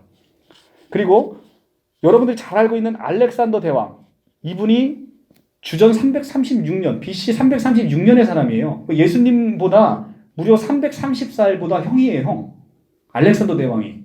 여러분들 그 잘 알고 있는. 근데 알렉산더 대왕의 모든 역사서는 여러분들이 이 사람들의 정복기가 꾸며졌다, 허구다라고 얘기하는 사람은 없다는 거죠. 그런데 유독 성경의 역사는 허다한 증인이 있고 많은 사람들의 증언으로 이루어졌음에도 불구하고 이것의 역사성을 사람들이 쉽게 믿지 못한다는 거예요. 그런데 이것이 많은 증거가 있음에도 불구하고 정말 이게 진실하다라고 믿어질 수 있는 또 하나의 유력한 증거가 있는데, 그게 바로 예수님의 부활의 첫 증인이 막달라 마리아라는 겁니다. 유대 사회에 있어서는 여자는 증인 적격이 없어요. 여자는 어떤 사람이 증인으로 내세워도 이 사람은 증인이 될 수 있는 자격이 없다는 거예요.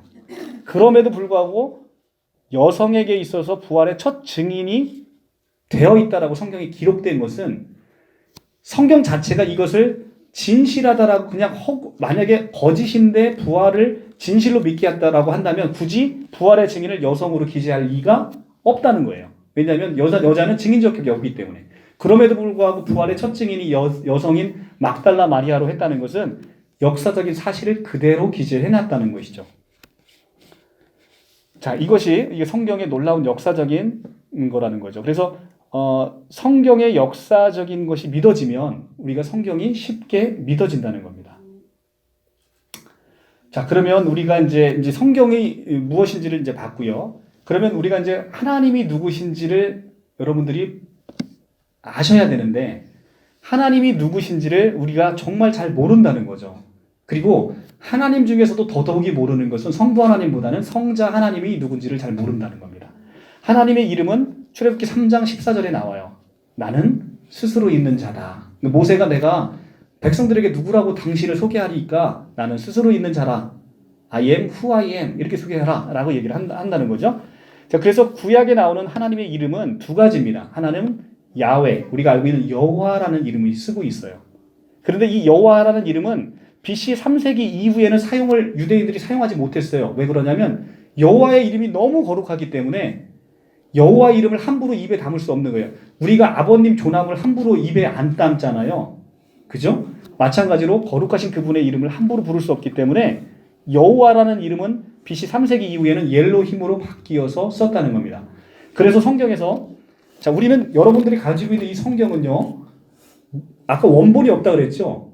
원본이 없는데 히브리 성경, 헬라어 성경을 번역한 성경에서 또다시 번역한 성경이에요. 그러니까 번역상의 오류가 당연히 있을 수밖에 없는 거예요, 이 성경에는. 그런데 여호와라는 이름은 구약성서의 그리스 번역본 그 70인역, 여러분들 이제 70인역이라는 건 자주 나올 거예요. 좀 외워두시면 좋아요. 70인역은 뭐냐면 구약성서는 히브리어로 돼 있고 신약성서는 헬라어로 돼 있잖아요. 히브리 돼 있는 구약성서를 이 디아스포라에 널리 퍼져 있는 히브리인들에게 있어서 그리스 당시에 놀라운 그 제국을 형성했던 헬라 제국의 그리스어와 헬라어는 같은 얘기입니다. 헬라어로 번역한 게 바로 70인역이에요. 그런데 야훼라는 단어가 헬라어로 퀴리오스라는 단어를 쓰고요. 이 퀴리오스라는 단어가 로드라는 단어로 번역이 됐고, 이 로드로 된 번역이 신약 성경에서 주라고 번역이 된 거예요. 그러니까 신약 성경에서는 여호와라는 단어가 단 한 단어도 없어요. 신약 성경에서 여호와라는 단어를 찾아보신 분 없습니다. 왜 없냐면 주로 번역이 된 거예요. 자, 주로 번역이 됐습니다. 그러니까 우리가 주라고 번역된 것은 퀴리오스, 이게 여호와라는 단어로 여러분들이 인식을 하시면 되는 거예요. 모든 주가 여호와라는 단어는 아니지만 대부분의 단어가 퀴리오스라는 번역본을 번역을 해놓은 겁니다. 자, 그리고 옐로힘이라는 단어가 있고요. 이 옐로힘이라는 단어는 복수명사예요. 복수명사. 그래서 이것이 헬라어로 테오스. 그래서 우리가 아까 하나님을 이렇게 표시했죠. 요거의 테오스 단어에 표시를 하고 있는 거고요. 이것이 영어로 God으로 번역이 되고, 이 God은 우리나라 말로 하나님으로 번역이 된 겁니다. 자, 이렇게 번역이 됐어요. 자, 그러면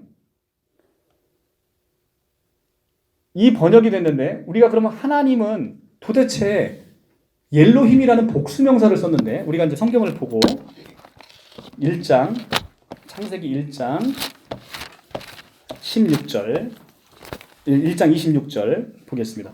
이게 이제 안상홍 증인회에서 여러분들을 미혹하는 데 쓰는 구절이에요. 여러분들이 잘 익혀두시면 좋습니다.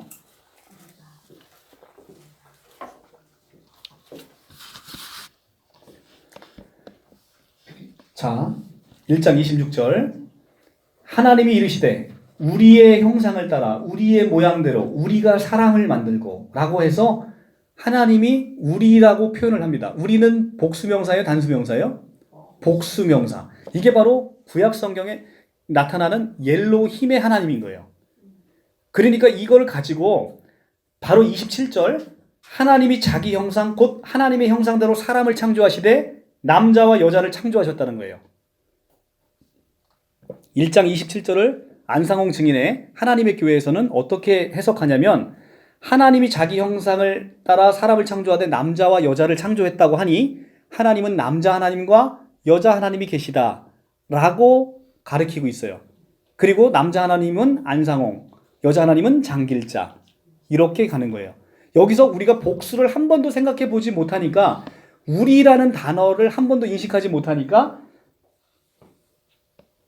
왜 하나님이 복수지? 하나님은 한 분이시라는데? 라는 생각만 갖고 있다가 이단의 미혹에 쏙 빠져가는 겁니다. 하나님은 우리가 이 창세기 1장 26절과 창세기 11장 7절에 우리가 또 나오는데, 그 우리라는 하나님은 여기서 삼위일체 세 분 하나님의 근거 규정이 여기서 나오는 거예요. 자, 그리고 창세기 16장 7절과 16장 11절, 그 다음 22장 11절, 요것은 제가 시간이 없어서 다 못 보는데, 여호와의 사자라는 단어가 나옵니다. 여호와의 사자가 하갈에게 나타나서 하갈에게 말씀을 하십니다. 이 여호와의 사자는 바로 구약에 나타나시는 예수 그리스도의 현현이라고 얘기를 하는 거예요. 예수 그리스도를 얘기하고 있는 겁니다. 자, 그리고 이사야 48장 16절에 그의 영이 나오고, 이사야 63장 10절에 주의 성령이 나옵니다. 그래서 이 분들이 다 하나님이다 라고 칭하는 거예요. 그러니까 우리는 성부 하나님, 성자 하나님, 성령 하나님이 구약 안에서 다 나타난다는 거죠. 자, 신약적인 근거는 보면 마태복음 3장 16절에 17절에 여러분들이 다 너무나 잘 아시는, 예수 그리스도께서 세례 요한에게 세례를 받고 하늘로 올라오실 때 성부 하나님이 성령 하나님과 더불어 너는 내 사랑하는 아들이다 라고 얘기하는 바로 그 성경 구절이에요. 그리고 여러분들이 마태복음 28장 19절은 여러분들이 너무나 잘 아시는 성경, 여러분들을 파송할 때 보내시면서 28장 19절에 그러므로 너희가 가서 모든 민족을 제자 삼아 아버지와 아들과 성령의 이름으로 세례를 베풀고 라고 얘기를 합니다. 그래서 세례를 베푸는 여기에 삼위일체의 세 분 하나님이 나오시죠. 그리고 고린도후서 13장 13절, 우리가 지난번에 강해식 설교할 때 맨 마지막에 들었던 건데, 주 예수 그리스도의 은혜와 하나님의 사랑과 성령의 교통하심으로 너희 무리와 함께 있을지어다. 이렇게 선포를 한단 말이에요. 그러니까 주 예수 그리스도 나오죠. 하나님 나오죠. 성령님 나오세요. 이 세 분 하나님을 세 분이라는 근거예요. 그러니까 삼위일체가 도대체 성경에 어디 나오길래 너희가 삼위일체를 믿느냐라고 얘기하는 그 신천지식의 사고 방식을 우리가 깨트릴 수 있는 거예요. 이 성경 구조를 제시함으로. 자, 그러면 우리가 신천지가 그렇게 얘기할 때 역으로 제시할 수 있죠? 뭐라고 얘기합니까? 야, 너 니네 총회장님이 이긴 자라며. 그 이긴 자가 성경에 어디 나와? 우리도 이렇게 물어볼 수 있죠? 그 이긴 자 안 나오거든요. 이기는 자가 나오죠? 그러니까 또 하나는 야, 성경에 약속의 목자가 어디 나와 도대체? 약속의 목자 안 나오거든, 성경에. 약속의 목자가 어디 나오냐고. 그러니까 성경에 없는 단어를 없는다고 해서 그러면 이긴 자가 없고 약속의 목자가 없냐 이렇게 얘기하면 걔들 그렇지 않다고 얘기하거든요. 그럼 삼위일체가 안 나온다고 해서 그러면 삼위일체가 틀린 거냐? 그렇지 않거든. 자기들 논리에 똑같은 논리대로 하면, 그죠?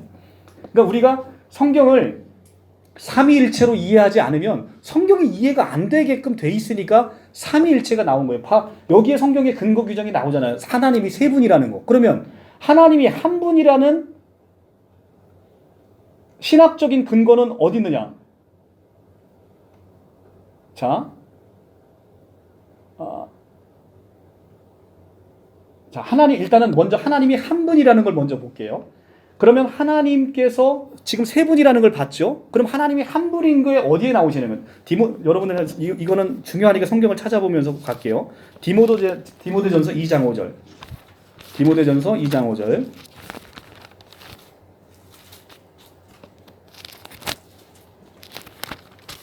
우리가 눈으로 보는 게 굉장히 중요합니다. 2장 4절부터 제가 봉독하겠습니다. 338조.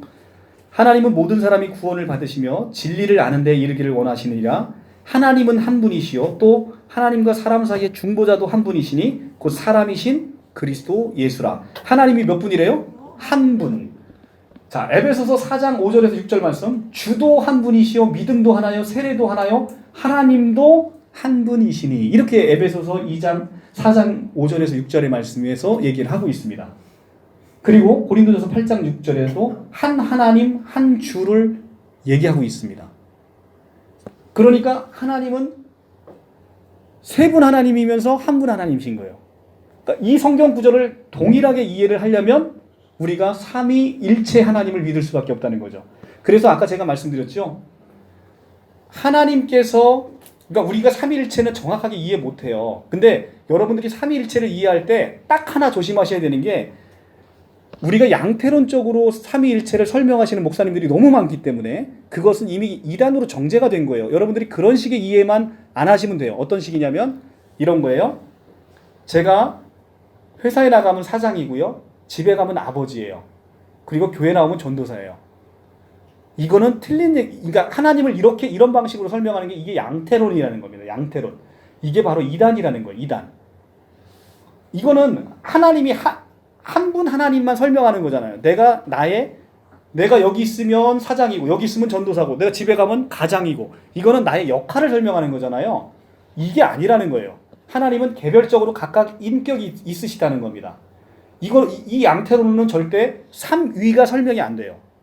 그러니까 양태론은 이단이라는 겁니다. 근데 정말 유명하신 모 목사님의 설교를 들어보면 이런 식의 설교를 해요.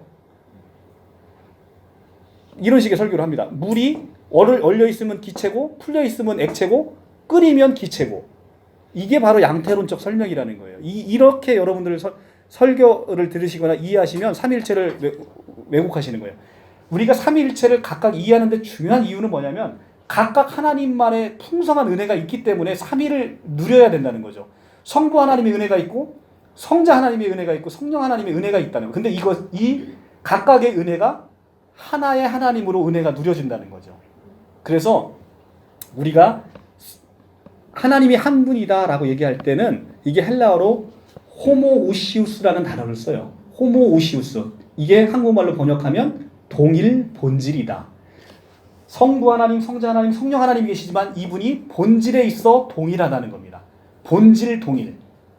그래서 정말 부족한 설명이긴 하지만 그래도 삼위일체 하나님을 그나마 설명할 수 있는 게 무엇이냐면 태양이 있습니다. 태양이 있어요. 태양에서 열이 나옵니다. 그리고 태양에서 빛이 나옵니다. 이 태양이 다르고 빛이 다르고 열이 다르죠. 이것이 그나마 그래도 삼위일체의 각각의 인격을 설명하면서 열과 빛은 태양에서 나오기 때문에 동일한 본질을 설명할 수 있는, 그나마 설명할 수 있는 길이긴 한데 이것도 삼위일체를 설명하기는 충분치 않다는 거죠. 그래서 삼위일체를 완벽하게 설명한다는 것은 그 자체가 이단이에요. 왜냐하면 하나님의 신비를 인간의 언어로 담을 수 없기 때문에 삼위일체는 그 누구도 완벽하게 설명을 해낼 수가 없다. 이게 하나님의 신비인 거예요. 그러면 오늘 여기까지만 하고 마칠 거예요. 자, 그러면 우리가 이제 가장 중요한 것은 제1격인 성부는 너무 잘 아시고요. 제2격 예수 그리스도. 과연 이분이 하나님이신가? 모든 이단들은 하나님으로 고백하지 못하기 때문에 이 부분이 너무너무 중요하고 여러분들이 성경을 통해서 꼭 확인하시고 누려야 되시는 바로 그분, 이 예수 그리스도는 하나님이신가? 라는 것이 너무 중요하고 오늘 성경을 하나하나 찾아가면서 보도록 하겠습니다. 자, 마태복음 8장 27절.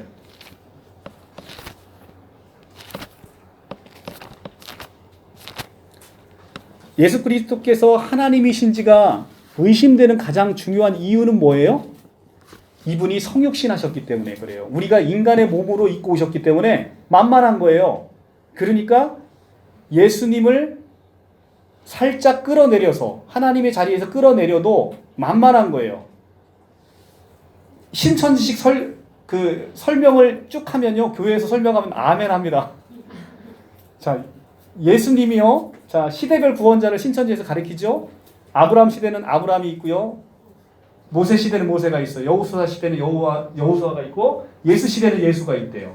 같은 선상에서 쭉 놓습니다. 그리고 지금 시대에는 이긴 자가 있다는 거예요. 약속의 목자가 있다는 거예요. 예수님이 이 시대, 이 구원의 목자의 반열에 같은 선상에 있어야 되는 분이 아니라는 걸 지금부터 이제 검증을 하는 거예요. 이 사람들은 사람이잖아요. 이 사람들이 고대하던 바로 그분이 예수 그리스도이기 때문에 이분은 이 선상에 있는 게 아니라 요 위의 선상에 계시면서 우리에게 모든 것 주시는 하나님. 그러니까 이 이단들도 성부 하나님은 감히 건드리지 못해요. 왜냐하면 전능하시잖아요. 모든 걸 행할 수 있잖아요. 근데 예수님은 성육신에 오셨고 십자가에 달려 죽으셨죠. 너무 힘없이. 그러니까 십자가에 달려 죽으신 그분을 전하니까 유대인들에게는 꺼리는 것이요, 이방인들에게는 미련한 것이르되 오직 부르심을 받은 이들에게는 예수 그리스도는 하나님의 능력이고 하나님의 지혜가 되는 거잖아요. 예수가 십자가에 달린 그분을 우리가 구세주라고 전하니까 밖에서도 봐도 미친놈이죠. 왜냐하면 이스라엘 백성들은 구원자로 어떤 사람을 왔냐면 로마 군사를 다 물리치고 정말로 이 땅 가운데 평화를 가지고 오시는 바로 그분을 생각하고 있었는데 어느 날 갑자기 오셨는데 외모는 흠모할 만한 외모도 없는 그분이 조그만 나귀를 타고 그것도 백마 타고 오셔가지고 막 오시는 게 아니라 나귀 타고 오셨는데 그나마도 십자가에 달려서 처참하게 죽어버렸어요. 유대인들에게 있어서는 메시아는 죽으면 안 되는 거거든요. 그리고 이 통치를 이루어야 되는데 이분이 죽어버렸어요. 그런데 이 사람을 구원자라고 전하래요. 우리 보고. 이 힘없는 그분을. 그러니까 유대인들에게는 꺼리는 것이요, 이방인들에게는 미련한 것이로되 십자가의 도가. 우리 부르심을 받은 자에겐 그리스도는 하나님의 능력이고 하나님의 지혜인 거죠. 그러니까 이 부분이 고백되지 않으면, 예수가 누군지를 모르면 계속해서 우리는 그런 식의 유대인과 똑같은 실수를 반복해서 범할 수밖에 없다는 거죠. 자, 마태복음 8장 27절 이제 보시면, 마태복음에서 이제 이 바람과 파도를 잔잔하게 하시는 예수께서 예수 23절에부터 제가 읽어보겠습니다. 배에 오르시며 제자들이 따랐더니 바다에 큰 놀이 일어나 배가 물결에 덮이게 되었을 때 예수께서는 주무시는지라 그 제자들이 나와 깨우며 이르되 주여 구원하소서 우리가 죽겠나이다. 예수께서 이르시되 어찌하여 무서워하느냐 믿음이 작은 자들아 하시고 곧 일어나 바람과 바다를 꾸짖으시니 아주 잔잔하게 되거늘 그 사람들이 놀랍게 여겨 이르되 이가 어떤 사람이기에 바람과 바다도 순종하는가 하더라.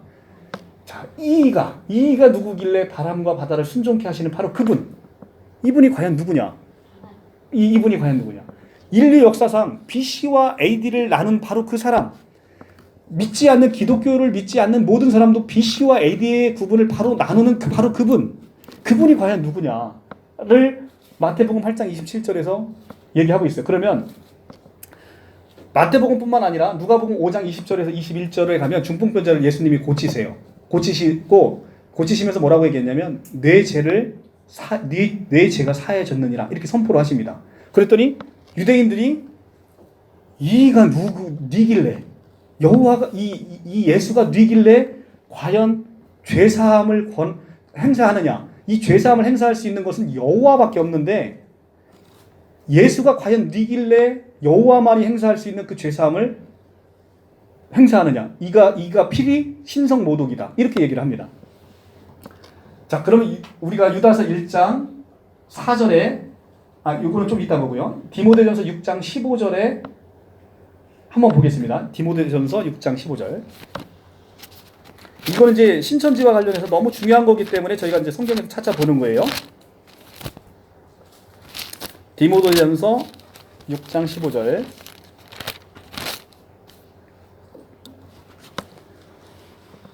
(342조) 기약이 이르면 하나님이 그의 나타내심을 보이시리니 하나님은 복되시고 유일하신 주권자시며 만왕의 왕이시며 만주의 주시오. 이렇게 되어 있습니다. 하나님은 만왕의 왕이시고 만주의 주십니다. 성부 하나님에 대한 얘기입니다. 성부 하나님이 당연히 만왕의 왕이시고 만주의 주시죠. 그런데 이 만왕의 왕, 만주의 주, 이것은 성부 하나님께 쓰인 이 말씀이 요한계시록에 한번 넘어가 볼게요. 요한계시록에 가면 요한계시록 19장 맨 성경 맨 끝에 419쪽.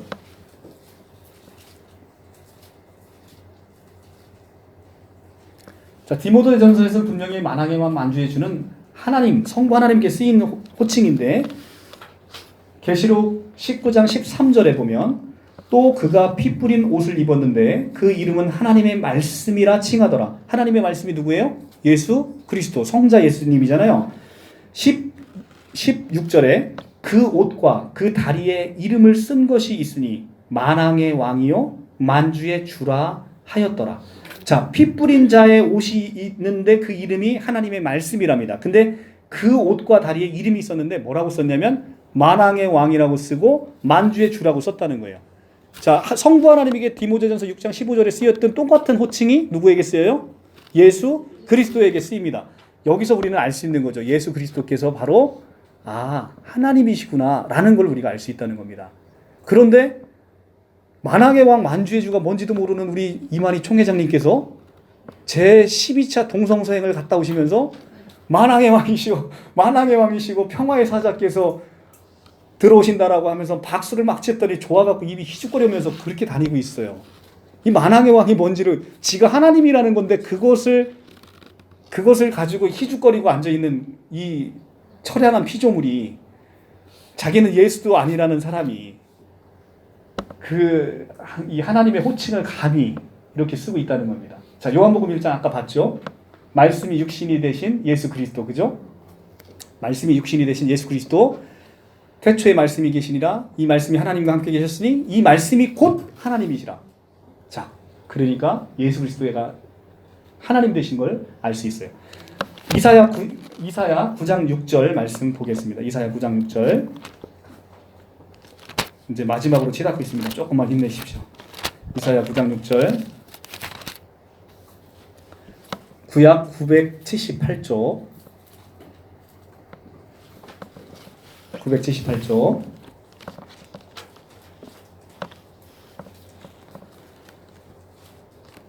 이는 한 아기가 우리에게 낳고 한 아들을 우리에게 주신 바 되었는데 그 어깨에는 정사를 메었고 그 이름은 나옵니다. 그 이름은 한 아기의 이름이 나옵니다. 기묘자라 모사라 전능하신 하나님이라. 아이의 이름이 뭐래요? 전능하신 하나님이라는 거예요. 이사야서의 9장 6절에 명확히 나오죠. 자, 한 절 더 볼게요. 로마서 9장 5절 볼게요. 로마서 9장 5절.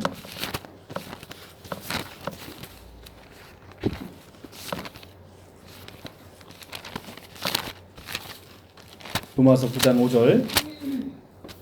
신약 251조.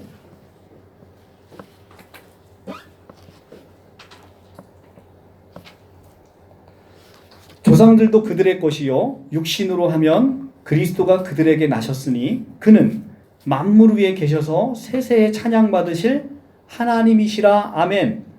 자, 조상들도 그들의 것이고 육신으로 하면 그리스도가 그들에게 났는데 이 나신 그리스도가 누구래요?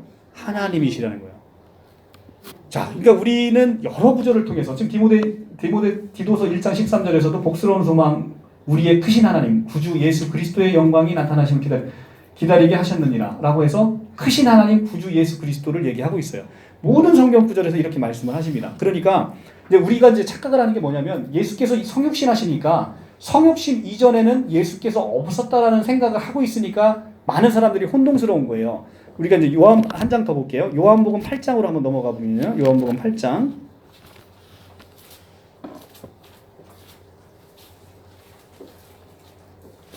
(160조)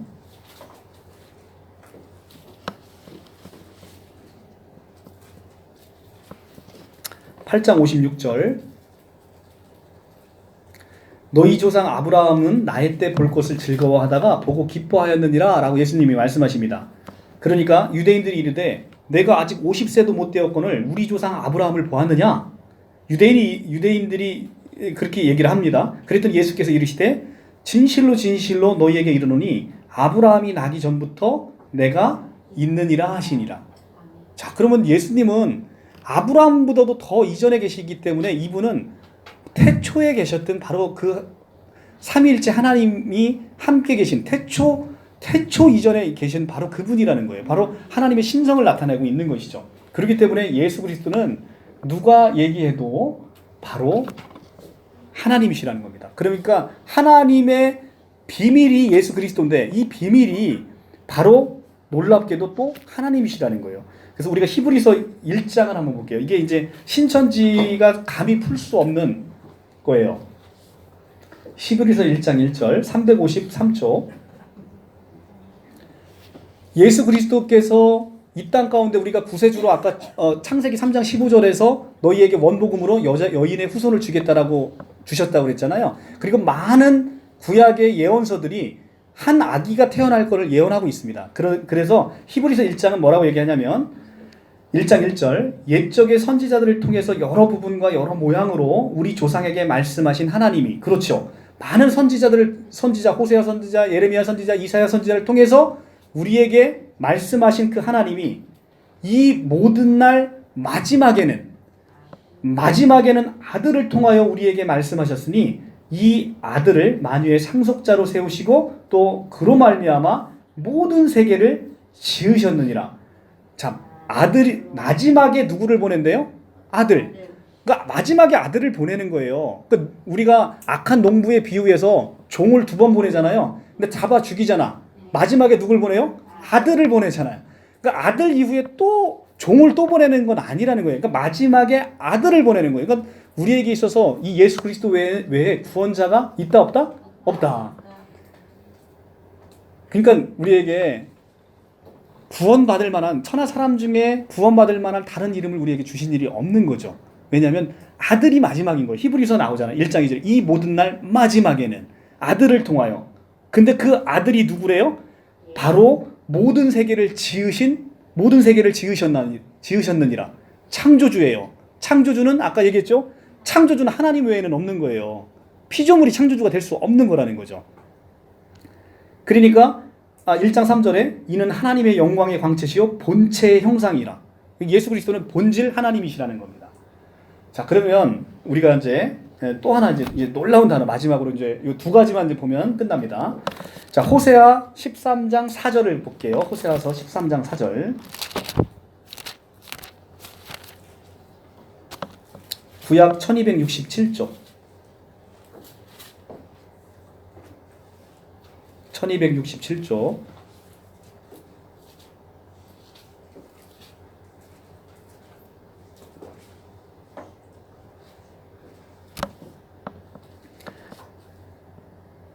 그러나 애굽 땅에 있을 때 나는 내 하나님 여호와라. 나밖에는 내가 다른 신을 알지 말 것이라. 나 외에는 구원자가 없느니라. 누구 외에는 구원자가 없대요? 하나님 여호와.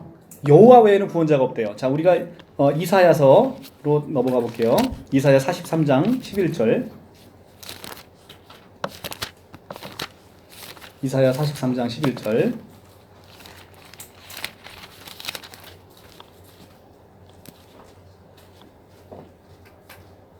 구약 1020쪽. 1020쪽.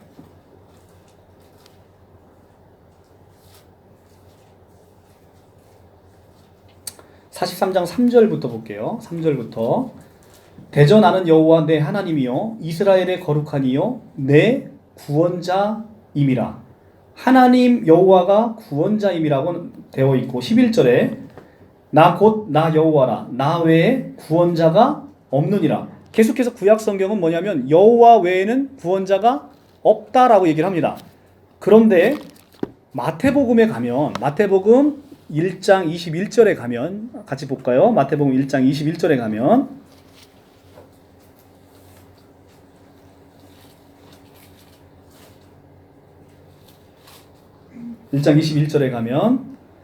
아들을 낳으리니 이름을 예수라 하라. 이는 그가 자기 백성을 그들의 죄에서 구원할 자이심이라 하니라. 자, 예수께서 한 아들로 나와서 아기로 나오는데 이 예수라는 사람이 자기 백성을 그들의 죄에서 구원할 구원자랍니다. 구약 성경은 분명 우리가 여호와 하나님이 구원자라고 얘기하는데 신약에서 넘어오니까 예수라는 사람이 구원자래요. 그러면 우리가 여기서 놀랍게 알 수 있는 게 있는데 바로 예수 그리스도가 여호와임을 알 수 있다는 거예요. 그러니까 여러분들이 우리가 모르고 있는 게 뭐냐면 여호와라는 이름이 성부 하나님의 이름이 아니라 삼위일체 하나님의 이름인 것을 우리가 이 대목에서 알 수 있는 거예요. 여호와는 삼위일체 하나님의 함께 쓰시는 이름인 거예요. 그래서 여호와 외에는 구원자가 없는데 한 아기가 우리에게 낳는데 그 아들이 구원자라는 거예요. 여호와 외에는 구원자가 없기 때문에 이 예수 그리스도는 여호와라는 겁니다. 자, 마지막 성경 구절 요한복음 20장 28절.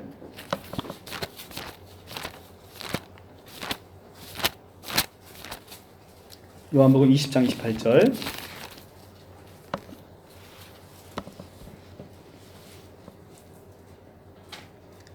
의심 많은 도마. 성경에서 가장 의심 많은 사람이잖아요. 184쪽. 이 도마가 부활하신 예수께서 하필 나타나실 때 없었어요. 그러니까 다른 제자들이 다 예수님이 나타났는데 못 믿어요. 나는 직접 예수님의 손과 못자국과 옆구리 창자국을 만져보지 않고서 난 못 믿겠다. 이렇게 얘기하니까 부활하신 예수님이 그 도마에게 또 나타나셨어요. 그래서 27절에 도마에게 이르시되 내 손가락을 이리 내밀어 내 손을 보고 내 손을 내밀어 내 옆구리를 넣어보라. 그리하여 믿음 없는 자가 되지 말고 믿는 자가 되라. 라고 하니까 도마가 대답하여 이르되 나의 주님이시여 나의 하나님이시다 라고 고백을 합니다. 근데 여기서 중요한 건 나의 주님이시오라는 단어를 여러분들 아까 제가 주라는 단어는 헬라어 단어 퀴리오스라고 얘기했고 이 퀴리오스라는 단어는 여호와를 번역한 단어라고 제가 아까 말씀드렸죠. 자, 여기에 올라가 봅니다.